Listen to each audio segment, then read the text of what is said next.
Welcome back to Sim Geeks Podcasts. We are your hosts, William Belk and David Shablock, and we are live at IMSH in Los Angeles. We're joined today by Dr. Haru Okuda from CAMLS, and I'm going to let him introduce himself in just a moment, but we're basically going to run through his background with simulation as well as discussing his plans as the newly elected president for IMSH. So, Dr. Okuda, thank you for joining us. Welcome. Thank you so much. It's a pleasure to be here. Appreciate both your invitations. Good to see you guys. I know we talked about at SimOps having an episode, getting you on the cast whenever we can, and of course, as life does happen, time kind of flew by, and now we find ourselves here in beautiful Los Angeles. You know, you are about ready to take on your presidency, and so we thought we would talk about first how you kind of got into Sim, some of your passions, and then what you see as important for the next year. Okay. Yeah, happy to tell you a little bit about my background. First, I just want to also say, super excited to be here in LA. It was touch and go. Omicron's still pretty high, but seems like it's less of a scary monster, but it's still obviously impacting our health system. So we're just very fortunate and feel blessed to be here, and great to see folks face to face. I guess sort of where it all started. As some folks know, I do have. In my earlier life, I had a background in music, and I spent probably almost 20 years playing the violin. And then in college, I decided, do I want to go into music or do I want to go into medicine? Because that was the other area. And obviously, I chose medicine as a career. Fast forward a little bit, I go to, finish college, get into medical school, and go through medical school. And I was like, medical school was interesting. It wasn't what I expected. And I think a lot of health occupations are like this. I thought, it would be much more structured, and, you practice and you get all these opportunities like simulation that we do now. But there was none of that when I was going through medical school. And it was really the see one, do one, teach one, practice on patients, make errors, get better, people yelling at you, making you cry, and all of that. And so I was like, med school wasn't what it was all cut out to be, but okay, I'll go with it. And then I get into residency, and I discover emergency medicine was what I wanted to do. I'm a ADHD kind of guy before they had the diagnosis back in the day, and I was like, you know what? I can't keep my attention for more than 10, 20 minutes, but I can really multitask well, and I love talking to lots of people and do procedures, et cetera, et cetera. So go into residency in New York. There's just multiple examples, but there was one situation where I was basically put in a place where I'd never done a procedure before, and my supervisor, my resident at the time, I asked for his help. He said, "Nope, you do it on your own," and patient error occurred. And it's terrible for the patient, right? But a lot of people don't think it's terrible. It's also equally terrible for the learner. Yes. And so after that, I was like, we got to be able to do it better than that. It's sort of going back to my background in music. When I play music, and if you're an athlete or a musician, it's deliberate practice, right? You practice, and until you get it near perfect, you're not going to go on a stage, or you're not going to go into like a tournament or a game. And yet in healthcare, it was just not like that. And so I was like, there's got to be a better way to do this thing called medicine. I mean, I was coming from a doctor's standpoint. And then fortunately, I was at Mount Sinai.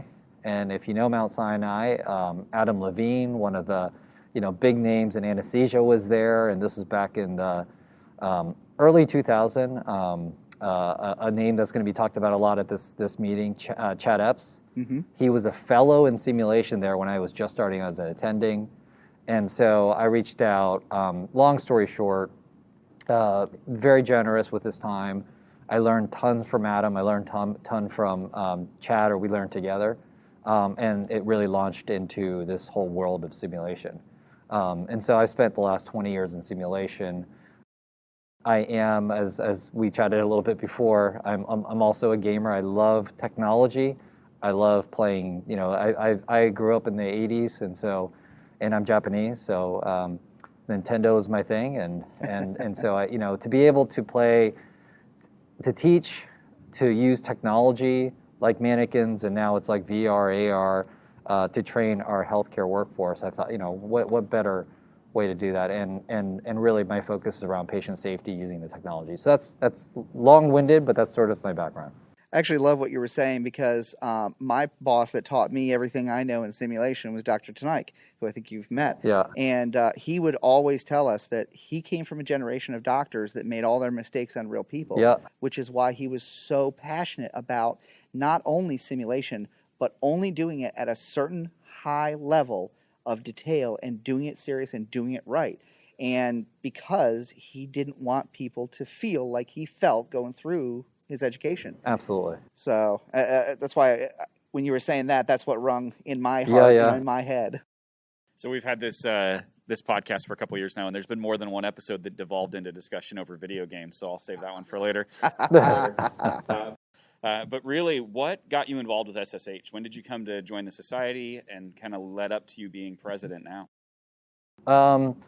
So I think I was trying to think back to when I actually came to my first meeting. It was probably around 2008, I think. And I started simulation in about 2003, and there wasn't a lot of support. There wasn't a lot of expertise. It was really like that old school. You find somebody that knows it, and then they teach it to you. And then I heard, 2000. I think SSH was established about almost 25 years ago. This meeting has been around for about 20 years now. But it was around that time that I heard about the society that's going to help, connect people that had the same passion. And so I went to the meeting. At the time, I was just, still learning. I got to, what was very cool is, the society is so collaborative. You can see the big names that walk down the hallways, and they're just so generous with their time, and they want to help you. They give you their email, so call me if you have any questions. And what an incredible community. So I really fell in love with the society. Early on I was just learning, and then gradually I wanted to contribute. Along the way, I was able to bring this new concept. You may have heard of SimWars. And SimWars was something that I'm one of the co-creators with two other people. In emergency medicine, we initially had developed it and then brought it to IMSH. I think it was in 2010 was the first SimWars competition at IMSH. And then as I've been in the society, I've been on committees. I've chaired the emergency medicine SIG at the time, then got on the board because I said I really want to do more. And then I was just fortunate enough to be elected as president-elect, which will be coming to an end, and I'll actually start my presidency next Wednesday. So again, thank you for all those that supported me, and I really look forward to this coming year. Any big plans that you want to talk about as far as what you're looking to kind of expand in the next year? Yeah. So what's if you think about the society, IMSH, the last and the world, the last 2 years have been pretty horrific as far as COVID goes, and it's been really restricting. And I think the society has done, because of the members and the leadership, an incredible job in sustaining the organization, building. We've actually grown as an organization during COVID. I agree. And it was wonderful that the board decision last year with the virtual meeting, like if you're a member, you get to get content for free. And I think part of that reason is because we knew the members were struggling, as we all were. We wanted to give back as a society, and we thought it was critical to be able to have a forum where you share like emerging best practices in everything related to the pandemic, COVID, and all of that. So really proud of the organization last year for the virtual meeting. And so the last couple of years, we've been really focused on just COVID, supporting our members. But I feel a lot of hope in this year, 2022. And I think this is the time where we as a society, members, emerge out of COVID. It's going to be a new normal, as they say. COVID may be sticking around for some time. But as we've been able to get to this meeting, we're able to do mitigation strategies to prevent, getting each other sick, 6-foot distancing, masking. I think we need to start looking forward into the future outside of COVID. And what does it look like? And so a few areas that I'm really going to focus on this coming year. One is going to be about advocacy, and having been in simulation for 20 years and going to this meeting and other meetings like, SimOps and others, we all believe in the technology, we believe in the modality, and we often do a lot of kumbaya amongst ourselves. Mm-hmm. But then when you try to step out, you try to talk to your hospital administration or your university and say it's really important. I think we've come a long way even there, but there's still a lot of pushback. Yes. A lot of the first thing that went during COVID was training. Yeah. For many institutions. And I thought that was crazy because without training, you're not going to have safe practices for our healthcare teams and you're not going to have great patient care. So advocacy is going to be a big thing, but external, right? So working with the government, federal government, societies, and really giving them a better understanding of what simulation is so that all of our members no longer have to, they'll still, you still have to ask and beg and all that stuff, but it's going to be a lot, hopefully, easier to do if you have buy-in from larger organizations. So that's one area that we hope to push, and we've been discussing that at the board level. The other area that I'm extremely passionate about is technology. Yeah. And I think, 20 years ago, a mannequin was like the cutting edge technology. And, at Mount Sinai, we had the old school Medi HPS that, you had the giant, well, it still has a pretty giant, machine. But you had to take off, decrease peripheral resistance and reduce 2 liters of blood in order to make the blood pressure drop, right? And that was just cool. Yeah. It was physiologically modeled, and I had to learn how to program all that. But we've had mannequins now for 20 years, task trainers, we have simulated patients, and they're all great tools, but I don't think we as a society have done a good job looking forward and not collectively with a lot of the other emerging technologies. And I think COVID's really pushed us in many groups out of our comfort zone to figure out how are we going to do simulation-based training remotely, distance simulation. So I think the society needs to drive that and define what distance simulation is and other technologies that we can do experiential learning and training and simulation like VR, AR, AI, and we have to be a part of that. So I hope to drive that as well. And it's going to be super important for simulationists, operators, specialists, technologists to be a part of that because, who does it better, right, with technology? So, I think those are two of the bigger areas that, I'm going to be focusing on. And then I think, a third area is about really collaboration and trying to really expand into the global audience. I think, we've done a lot of great things here in the US, but I think there's great opportunities to learn from other organizations and other best practices and simulation centers across the world.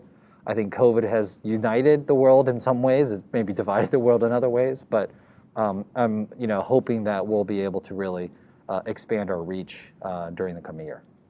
Some of the things you were talking about really keys in with me is that I've been in sim, more than a little bit myself, not to your extent, but I've been in for a while. And in the last year, some of the definitions are evolving because of COVID, but also because of evolutions in our own industry. We always were used to the word high fidelity. Well, now we've got high realism. It's not high fidelity. It's a different animal.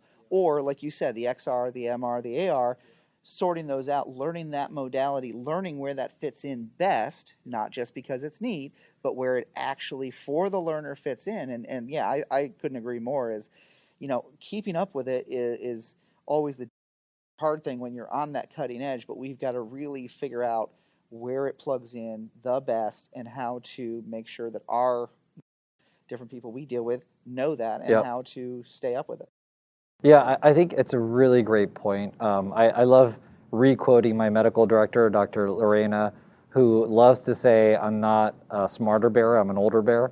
And so I think back 20 years ago, some shiny new toy came out.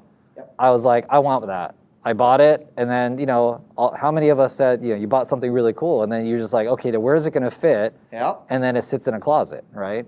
And that's happened from, little things to like big mannequins. Yeah. And so I think we're smarter now.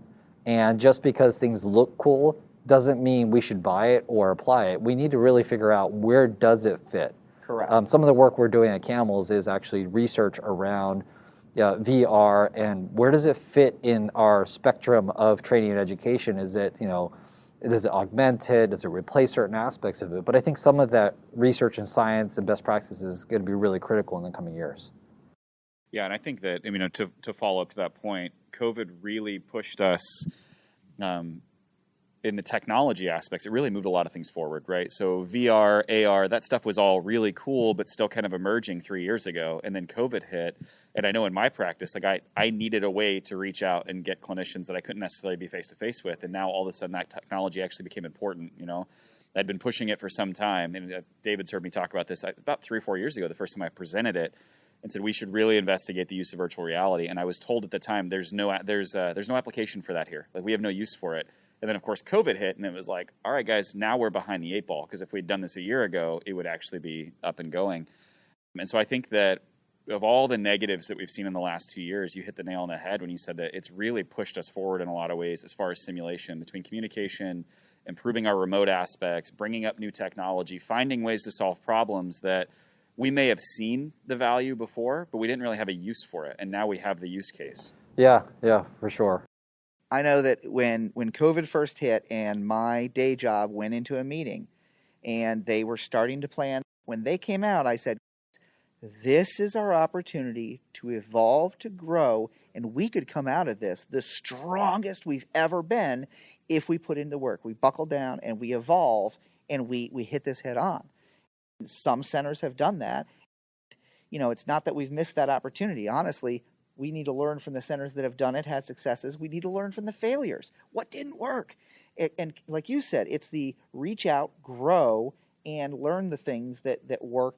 Your poster presentation you did last week was really cool. And I know you'd explain it to me a little bit like that, but I didn't get it. And then I saw the poster and I'm like, oh, I get it. Again, learning from different opportunities.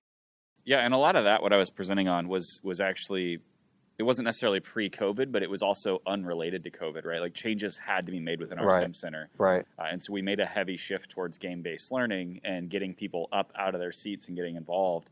VR just happened to snap into place with the rest of those concepts. But yeah, a lot of that was just simply saying, hey, it's time to change the way we're doing it. Yeah. And I think then what we'll see, hopefully after COVID dissipates and we get back to this new normal and we're not wearing masks anymore and people are starting to think about, okay, we can start doing the things we weren't doing, that we're not going to go back to exactly how we were doing it pre-COVID. And I think because we've been pushing forward in virtual technologies and distance learning, experiential learning, we're going to now be able to reach groups that we weren't able to reach in the past.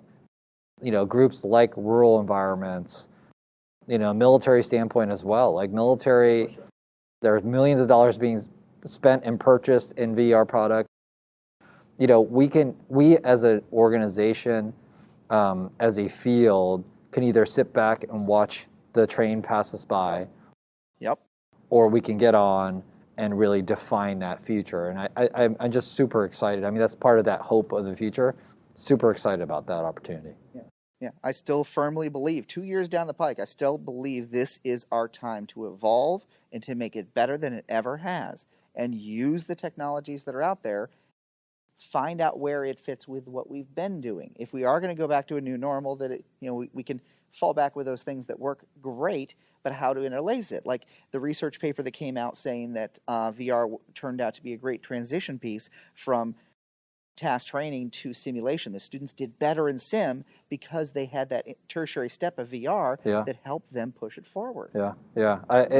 It'll be really interesting to see now, as new technology come out, where are the new roles of simulationists going to be? Like what is there, as we have new technology and new modalities, what are the new opportunities for simulation operations specialists in this new normal as it relates to these new technologies? And I think it's really exciting for that, the simulation operations specialist community. But there's going to be some learning.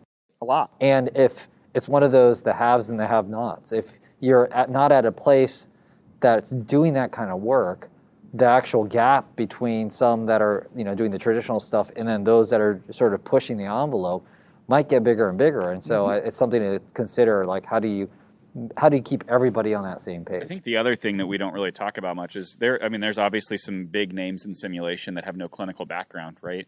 But right now what we're looking at coming into this is we're seeing more and more positions where we need non-clinical employees to help run a sim center because of, either running the computers or VR. 100%. Production, whatever it is. And so we're going to see a lot of opportunity in simulation that's not just for clinicians getting out of practice, just heading into education, but also for a whole army of people that are never going to have any clinical experience, but to be trained in simulation. Yep. One of the controversial and funny things that I did when I was with the New York City Public Health System as a director for the Sim Center, that was between 2009, 2011, we had our simulation operations specialist who became our director of education, who is now a PhD, but he was from the military, non-clinical, and he actually taught all of our physicians how to place a central line. Like, think about that for a second. Yep. And because he was just a great educator, but also just studied the procedure, and everybody loved the course. But then I talked about it back then. I put it on the listserv at SSH, and it created some controversy between the clinicians versus the educators and non-clinicians. And then we actually did a couple of fun debates at SSH. I love what you said because I started out in Civil Air Patrol, did search and rescue, all that, and I was way out of any of this. And someone tapped me on the shoulder and was like, that stuff we used to do back in CAP, I get paid for that now. Yeah. I'm like, what? And so I was told what sim was. And so this person, being a medical background person, gave me the track. I got my EMT. Yeah. I got my paramedics in order to get into sim. And I found out that I love being a paramedic, and I ended up loving that. Well, I was in sim for a couple of years, and Dr. Tanik, we got talking down. I was like, well, I got my paramedics, and, that helped. And he just said, no, it didn't. He said, it was all of the other varied and crazy experience you had. Yeah. That is why I hired you. Yeah. He said, the paramedic just means you know how to speak the language right away. Right. I could have taught that to you. Yeah. And that was 100%. It was just a shocking, like, oh, really? Yeah. moment. Well, one last question, and then we'll kind of start wrapping it up. Yeah. So if you've got somebody relatively new or just getting started out in simulation, what do you tell new people? What is your advice for, hey, here's how you're going to progress, or here's the people to seek out, or what events to go to? What's your advice to anyone just getting started? Yeah, and that's beyond just being at this meeting, right? Correct. Just in general. So I would say, first, like everything, like whatever topic you're learning, learn everything you can, right? Talk to as many people as you can. That's how I started. Yep. Because there wasn't certifications, there wasn't any of that. And just absorb the information. And then in the beginning, be a generalist, right? So I'm an emergency physician, I'm a generalist, and you know a little bit of, know a little bit of debriefing, know a little bit of, technology and all of that. Eventually, as you sort of focus, you do want to get focused on certain areas of expertise. I think if you want to truly build out a career in this area, then I think finding good mentors is going to be critical, right? And as I mentioned earlier, the Simulation Society and the simulation community, like everybody is so generous with their time. And so as you start establishing sort of what direction you want to go into, find a mentor, latch onto them, follow through, not just one, multiple. Yeah, in some, in different areas. Yep.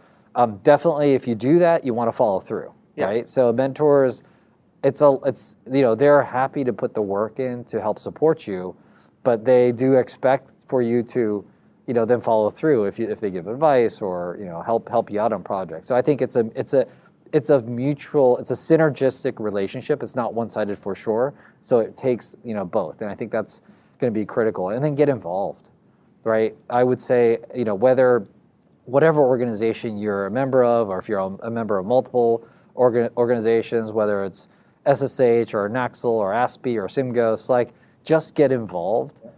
because that's what I did, right? I mean, there are plenty of things that I did in my 20 years that I didn't feel like I was qualified for, that I felt, the imposter syndrome, like, what am I doing? Yep. And I just raised my hand and nobody else raised their hand. And I was like, okay, now I'll figure it out. I'm the guy. Yeah, exactly. So just do that and people will help you. You'll get there, right? As long as you're, motivated, energetic, disciplined to a degree, passionate. Yeah, absolutely. You'll get to where you need to go. And I think you'll build a beautiful career. And this is just the beginning. I think as far as a specialty area of field, we're just getting started. So I'm excited, as I sort of enter, I don't know where I'm entering in my career, but I love seeing the new folks coming into it. It doesn't mean, often people say young folks, but it doesn't have to be young folks. It could be folks that are new to the industry and people that are like near retirement saying, oh, maybe I want to try this area. Like, absolutely. Doors open for everybody.